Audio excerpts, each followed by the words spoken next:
More than 500 influential directors, actors, and other notable names in Hollywood and around the world have voted on the best films released since January 1st, 2000. So this was their like top 100 movies voted on a lot of these people. And this list came out and I'm going through it and a lot of people I talked to were going through it and being like, what the is this doing on the list? Or why isn't that on the list? So I thought I'd pull together a couple of interesting like top 3 this or something like that in this for us to kind of break it down and go over it. This is a huge list. I don't expect that either of you guys have gone through this list, but neither of you. Okay, I'm looking at facial expressions or yes, Frank, you're correct on that. But it's still a lot. Yes, it is a lot. So here, let's go over it and we're going to discuss what we think should be changed or whatever. So top 3 directors and their films. So the top 3 directors, just off the top of your head, what do you think are the top 3 most prominent or successful directors since in the last 25 years? Oh man, James Cameron. Okay. I think they're gonna put him in there. Yeah. I think they'll probably say Christopher Nolan. Yeah, I could see I that. assume. What do you got, Jonathan? Any ideas for you? No, I don't know. Christopher Nolan's your go-to, so Thomas just took that from you. Yeah. So, I mean that. well, Let's see. I'm trying to think when I remember.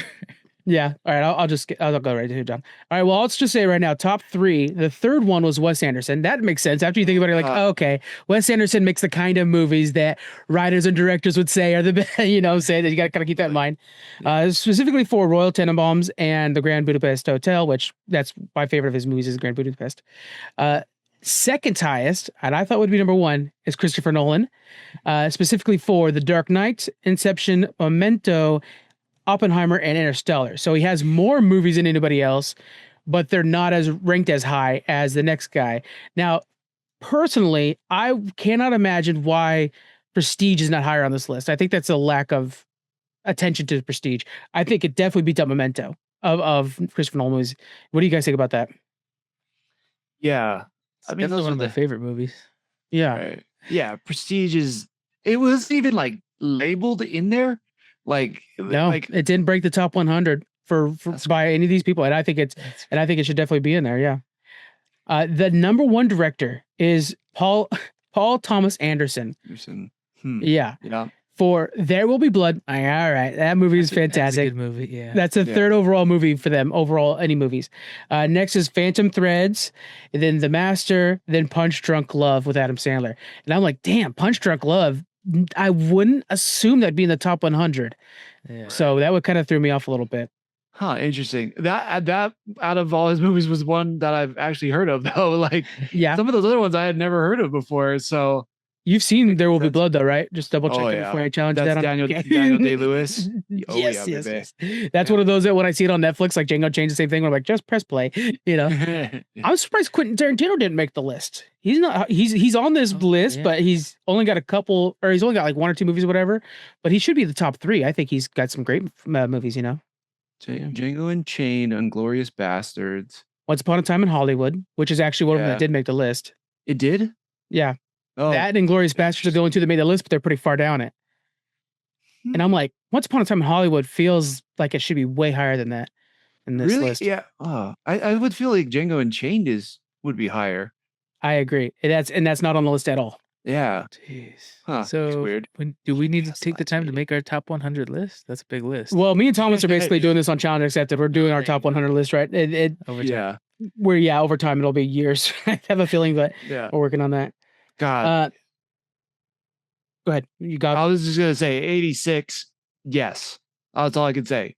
Look up 86. That movie will make you cry your eyes out. I love that movie. 86 is Past Lives. Okay, and I have not seen that movie. So And then 85 you have seen, which is great because it's completely different. Yeah. I know. How did that movie get on? Anchorman is 85 on the list. It should be on there. Well, I agree, but you would assume it wouldn't beat out Prestige. That's what's funny. True. That's true. So I feel like superhero movies is probably the number 1, money-making movies in Hollywood, right? There's only 2 superhero movies on this list. Can you guys think of the 2 superhero movies that would make it? I'll tell you, it's 1 DC and 1 Marvel. Dark Knight. All right, that is on the list. Number 90. Oh, no, I'm sorry, number 28 overall.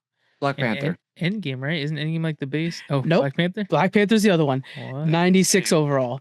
Yeah. And that's no other Marvel movies. But I thought Endgame should have been on there, just for how impactful it is. But I mean, if you think about it, like so much of my memory of Endgame is towards the end of the movie. The time travel stuff might not actually land super well with mainstream audiences. So that could be why. You got to remember, you have to remember Avengers 1 and earlier to like really enjoy all the time travel stuff. You know That's what I mean? true. That's So true. it's like, but did Avatar make this list?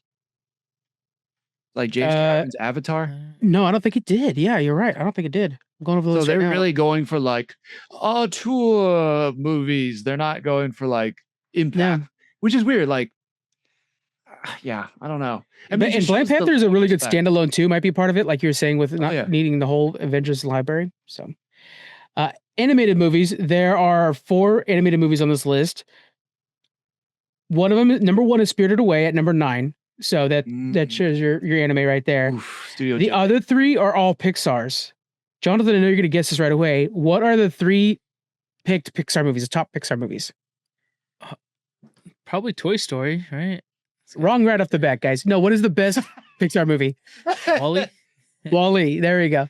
But Wall-E, like, yes. by the fans, that's not the best. That was like No, appreciated, exactly. Right? No, that's exactly right. But it's appreciated by writers and directors. That's what this list is about. That's what I'm saying. Is it's not like the fans would say Endgame is better than half this shit, but the writers and directors say Wall-E is the best Pixar movie overall. And when I was on Disney Mom's Gone Wrong, that was my whole thing. Was like, it's beautifully written right here, and they're like, yeah, but the kids don't pay attention. It's like, yeah, that doesn't make sense. That's true. That is a factor nowadays, though. It's got to keep their eyes glued to it, or it's not working. I mean, this movie's fantastic, but 58 uncut gems, like what? Yeah, that's crazy. That movie is really good, but it doesn't feel like it. Yeah, but 58 even that means it far surpasses like Black Panther. And I'm like, I don't think so. Yeah, the movie Her with Joaquin Phoenix, it was 24 on here. I thought it was a great movie, but that wasn't well reviewed either, right? It was one of those movies that was like not liked by mainstream, but loved by critics. Okay, so that's where it lies.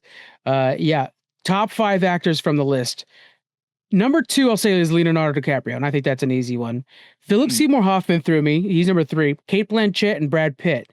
Brad Pitt. I mean, we have Moneyball, Once Upon a Time in Hollywood, The Tree of Life. Who is the number 1 that just makes the most, critically acclaimed movies? Oh, that's tricky. Can you narrow it down to 3? Yeah, give us. I'll tell you this. I'll just tell you the movies that he's in: Gladiator, The Master. Nope, Gladiator, The Master, Gladiator, and then The Master, and Her. Joaquin Phoenix. Joaquin Phoenix. Her, yeah. Joaquin Phoenix as number 1? What? The most decorated of any of the actors on this list. Wow, that's pretty interesting. I mean, he's a great actor. I mean, played some pretty awesome roles, but he has. Dang, number 1 though. Wow. Yeah. So then I looked at best movies per decade on this list. The best in the 2000s, There Will Be Blood. I think that's number 3. That is such a good movie. That's fair. Yeah. The best of the 2010s, Moonlight. I didn't have a chance to watch Moonlight yet.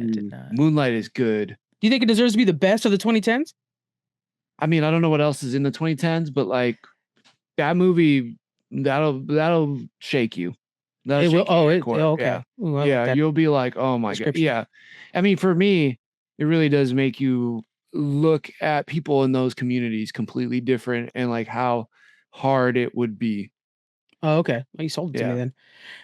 For the 2020s, they have The Zone of Interest, which came out, I think, last year, and it's number 12 on the list. And I've been meaning to watch this as well. It's the one where they filmed. It's basically all filmed at once, with multiple cameras throughout the house. And that was that's for the 2010s. Yeah. Let's jump to top sci-fi films. So Wall-E is on this list again, of course. It's number 3, but the number 1 sci-fi movie ever made, and I'll say it has no space because I know that kind of throws some sci-fi lists off, right? No space. Number 2 is Arrival. And we have Under the Skin and Minority Report. What's number 1? What do you got, Jonathan? No space. Yeah. So it's a sci-fi movie, but with no space involved. Dang, I would have said Arrival. So I know. Sure. Me too. Is it The Matrix? Nope. That came out in 1999, I think. Yeah. Oh man. I can't think of sci-fi movies that don't have Inception? space. It sounds stupid, but What do you have? Inception? Inception's not on this list. I frankly wasn't in the top 5 or top sci-fi movies. Yeah. How is that not? It's got to be in the sci-fi? I would say it's right? I would say it's sci-fi. Yeah. So I would say so what it is Children of Men. That was a just okay kind of slow movie. I know, yeah. How did that? But that was a movie based off a book too, though. Yes, That it was a was, book and it was first? very well shot. It I was, think that's yeah. part of the key to it. Yeah. And it's And pretty well acted. too. Yeah, I mean, Viggo it Mortensen. is. It is. Yeah, it is. But I mean, it's just kind of like, man, Arrival though, like kind of was Yeah, perfect and launched a director's career. Okay, for real. so looking over these movies and what movies we feel like are left off this list, a couple questions for us to discuss. What movies do you guys think best define this generation, this 25-year gap here? I'm gonna throw out like Superbad. I think Superbad's a really good one that kind of defines this generation's younger group where they're kind of struggling with the mix of social media and real life. This combination of the two, they don't play well together, you know. So I'm gonna throw out Superbad. Any other options before I go to my next one? Just toss it out there. I was thinking The Martian is kind of I don't know. It's maybe not iconic of our generation, but a good movie that should definitely make the list at least. Yeah, The Martian. I- Yeah, it's not on the list. That's I think crazy. if you don't give Endgame, I think you got to give Infinity War, because Right. Infinity War up to that point was a culmination of like 30 movies, and it's like that had never Yeah. been done before. So like, Never. should have that movie on the list somewhere. Let's see, is Up on there? Up is on the list. Yes, Okay, Up the deserves- second highest Pixar movie. Okay, I'll put out there Get Out. I think was one where we had, Ooh. you know, a new level of horror movie with a black director, which was usually not something that was, you know, very popular. It was able to tell a horror story and a social story, Mhm. and just frankly is beautifully shot and well performed. And my God, that story hits you hard. It is one of those movies where when I watch it, I'm like, all right, let's go back to the beginning and watch it again. You know, so yeah, Get Out for sure is on my list. Any other defining movies for this generation that like will be like, oh yeah, that's from that 25-year gap? yeah. I mean, I think all of the Christopher Nolan Batman movies hit pretty well. Yeah, I think to this day we're still putting them up as the standard Batman movies, whether we like it or not. The Batman did not make this list at all, and I mean that from a director's standpoint was very creative, but there must have been something there they just saw missing compared to The Dark Knight, Right. which I could just be mean- Heath Ledger. You're right. Two movies that come to mind that absolutely crushed, but like were super depressing and well acted though. Logan and Joker. Like those Oh, movies yeah. were so impactful. I mean, the fact that the Joker made over $1 billion is still blows me away. Like that movie's great. It's incredible. But like I couldn't go watch it over and over again. I've maybe Yeah. watched it 2 or 3 times and I think I'm good. Right. I'm good there. But it Yeah, definitely feels like a generational movie, like something that would like, oh yeah, that's when they took superhero seriously, you know.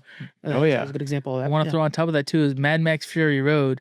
All three of those are the nostalgia type movies that we're living in these days, which I think is Right. kind of iconic of this, at least the last 10 years, maybe 25 years or so, where we want to see, you know, reboots and whatnot.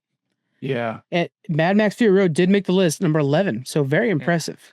That's Yeah. so Yeah. high. That's crazy. I think it's the one of them that I actually agree with, frankly. 'Cause Yeah. I was like that was like when everybody was going CGI, they're like, let's bring it back to practical effects, and it Sure. just shocked the world. There's just so many movies on here I haven't seen. I'm like, how did if these are the best movies of, you know, these years, how did I not see so many of them? You should print the list and put it up on somewhere to watch them, and then that's if you're looking for a movie to watch, you know, at least that some people who care too much about movies have a list right here, you know. Right. Yeah. And people in the industry. So it's not just, you know, Mhm. some random YouTuber. Yeah, I'm glad a Lord of the Rings movie made the list too, though. I think it yeah. would be a shame if a Lord of the Rings movie didn't make it. It's that bullshit though. It's the Fellowship of the Rings, and it's like, no, Two Towers is the best of the three. And you know, I think that's crazy to say it's not. But it's the kind of when they did the Oscars too, they wouldn't give them an Oscars for the first two movies because they're like, we'll give it to the third movie. It's like, no, if Two Towers is the best movie that came out that year, it deserves its own set of Oscars. That's Right. a very angry high school version of Frank that's complaining right there. Yeah, you're not wrong though. I yeah. agree with you. Like each movie should be judged on its own merit, not, you know, because like this concludes the whole story. It's like, yeah, but like you don't get to that part without this one. You know, I think each individual part should be celebrated. Yeah. There's a real lack of comedy movies in this list. Do you think that's because comedy movies are not taken seriously as a part of the art form, or is it because comedy movies are just not done very well? I see Borat is on here, but to be fair, Borat is less comedy, more like political statement. But I think it's easier to make to sell a comedy movie without having to put so much, artistic twist into it and things like that. That the people in the industry would appreciate. Yeah. Yeah. So to your point, one thing that a lot of comedians, like if you listen to like Two Bears, or you listen to Bad Friends, or like podcasts that are hosted by comedians, they have all said they stopped trying to do they stopped trying to do acting gigs as much. They just focused on their stand-up, and by doing that they got more acting gigs and they're doing more comedy movies. So basically what I'm saying is like they knew that they weren't going to get roles because Hollywood moved away from doing comedy, so now they're doing their own, they're making their own movies basically. And yeah, I think it's a looked down art form, and it shouldn't be. And if you got to give Adam Sandler any credit, he's got 2 or 3 movies on this list. Yeah. It shows that a comedic actor can excel at drama. He's like, and I think they've also said, we're also seeing it now with this resurgence of horror, because they say horror and comedy are very close in style. And I think some of the best horror actors, or horror writers for that matter, look at Jordan Peele, came from comedic backgrounds. So I think comedy, and I want to use this term, I'm putting this in quotes, comedy is becoming more highbrow in a sense. When you look at shows like The Bear, I Will Die on This Hill, that show is not a comedy, but it's classified as comedy, but it's getting Emmys. So it's like, all right, if you want to say, comedy can get prestigious awards, then I guess that works. But I think comedy is notoriously not given enough credit, and it shouldn't be. To counter The Bear, I give you The Studio.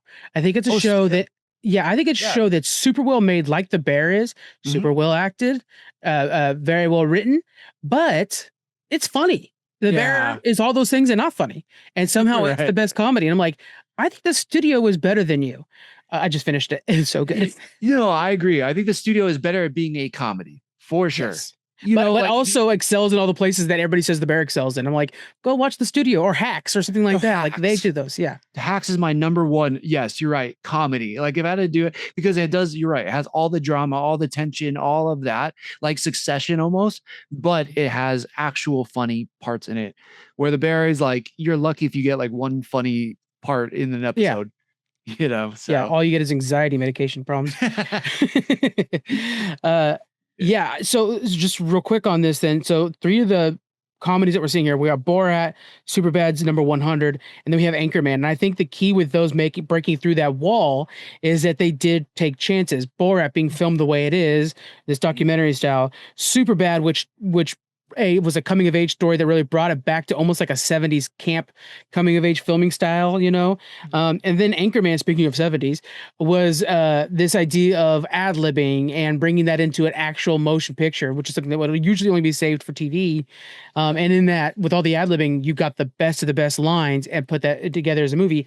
And before memes was memes, like we would just quote Anchorman lines. So it had staying power, and the way I think Superbad did too.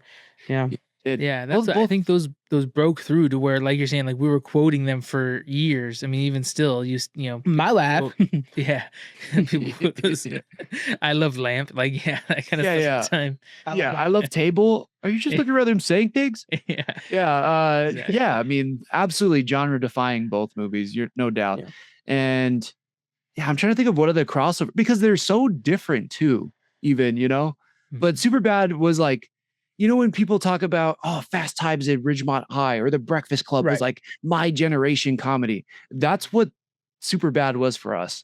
Like, how are we going to get through high school? How are we going to like end school on a high note, or being kind of cool, or getting the girl we like us to like us back? Like, that's what Superbad, I feel like, was for us. And then at a lower level, then was like Euro Trip and stuff like that. Or like American Pie and Euro Trip is better than everybody gives it credit for, in my opinion. I think that's the best of that. Like 2 to 3 year movie, and Scotty Doesn't Know song is a banger. Still popped up. Yes. It's still trending. Like it trended on TikTok recently. Like that's Did it what that really? song is. Oh, I'm so happy for that. That's cool. Yeah. I mean, this was Oh, like man. going around again. Yeah. And I was like, dang. That's Yeah. cool. Okay, so the last bit here, we all review movies. We just reviewed 3 shows and movies today, and with Challenge Accepted, you and me do that quite a bit. What goes through your mind when you're trying to think of something that belongs in the top 100 list? What are the criteria you put it through? I'll start us off. I think it has to beat out the things in a very similar category. So when I say, Ghostbusters Afterlife is the best, or it needs to be in the top 100, and I'm not saying it is, but if that's the case, well, first off, it has to beat out every other Ghostbuster, and it needs to fit into that kind of family, a little bit of like a sci-fi touch, a little bit of paranormal stuff. Like it has to kind of beat up things that are similar. So, like for example, it has to beat out a Beetlejuice 2. So I think that's kind of where I'm at with that. What about you guys? What are some of your criteria you have for you? Yeah. I think uniqueness. I think that's where you're touching on. And when I'm looking through this New York Times 100 movies, like it's kind of undeniable that all of these movies are pretty unique. The number one movie, in fact, you cannot, for people who say they know what the genre is, I would push back and say that it is almost genreless because it mashes so many things together, which is Parasite. Yeah. I remember watching Parasite and being like, what is this? Is it a comedy? Is it a satire? Is it drama? Is it horror? Like, what is this? Right. And then you get kind of some Squid Games like elements to it. And I think that's the thing. There has to be a tinge of uniqueness, even if you say it's like this. It's really not. Like when someone pitched to me, well, this is how the media I felt like was pitching Anora to me, which won movie of the year. And I still kind of push back. I don't know if it was movie of the year, but what I will say about it is I've never seen a movie like that. Yeah. I've seen movies that had pieces of it, but not this girl who is a stripper and a sex worker. And then all of a sudden there's Pretty Woman like elements to this movie, but then it completely takes this dramatic, one night of horror, drama, comedy mixed together. And uniqueness, I think, is what stands out to me. So, but not just in the storytelling, and also how it's shot. And case in point, another movie I would add there is Everything Everywhere All at Once. Mm-hmm. The uniqueness of how they shot that movie, not just because of just camera angles and stuff, but when you look at how they did it and you take the Daniels into account with that movie, it's shot sometimes like a music video. And that's what's unique. You put Michelle Yeoh right in the center of the frame. You get really up close and personal, and then you have flashing things behind her, and the whole set's moving behind her. It's just like you don't see things like that in a major movie. That's taking swings, and a lot of these movies, when I look through the list, I see them taking big swings, both in storytelling and also in the way they're shot, in the way they use color, in the actors that they choose. I think that's kind of where my mind goes. What about you, John? Well, we touched on it before, but like I don't usually remember most of the plot of a movie, story, stuff like that. I forget everything, but I do definitely remember how it made me feel when I watched it back then, especially when we're talking about movies from when we were kids. So I think a movie that's whether it's romantic or dramatic or horror movie or comedy, whatever. If it really makes you feel genuine emotions, I think that's a good movie. And on top of that, like we were just talking about with Anchorman, if it's got one-liners or punchlines or, real big standout moments that are good enough to get stuck in your head or that you joke around with your friends or something like that, it carries on outside of, the movie, then I think that's a perfect example of, a good movie. I love that. There's a lot of that on this list, I will say. I think we kind of nailed some of the things that they were thinking about when they put this list together: uniqueness and how it made you feel. One of the little things too, like there's a signature to a lot of these movies. The Coen brothers is on this list quite often too. Oh, Brother, Where Art Thou? Whatever stuff like that. And No Country for Old Men. That's the one I'm trying to think of. Where it's like there's just a signature that's in there that's like no other director can make that movie. Wes Anderson's real famous for that too, and so I think that's also part of this list. It's very contentious. There's been a lot of people talking about how like a lot of these movies are unknown. So how do they make this list and stuff? So hopefully it brings a sunshine or brings light to some unknown movies and gets us to revisit some of them, like The Departed, Bridesmaid. I mean, there's some really good ones on here. A Serious Man. Well, there's actually more Coen brothers on this than I thought. There, Yeah. yeah. We should do a Coen brothers month over on We Josh should. Accepted. That I'm feels so heavy, for that. but let's do it. I know. Yeah, that Christopher Nolan one just about drained every battery we had. Yeah, definitely. We're gonna link to this article. It's very well done by New York Times, and it's a what do they call it? An interactive article, to where as you're scrolling through it, like it has moving elements where you can see screenshots and stuff like that moving along, and it's a very different kind of article. What I love about this article is AI proof. So AI won't find this article. You need to literally go to New York Times. It's why it has so many moving elements to it. Like you scroll down and it takes a while for the article to come up, is because you have to actually go to the website to read it. And I really suggest you guys do. It'll be linked in the description, and let us know what you guys think missed the list and should be mentioned. And there's quite a bit of them.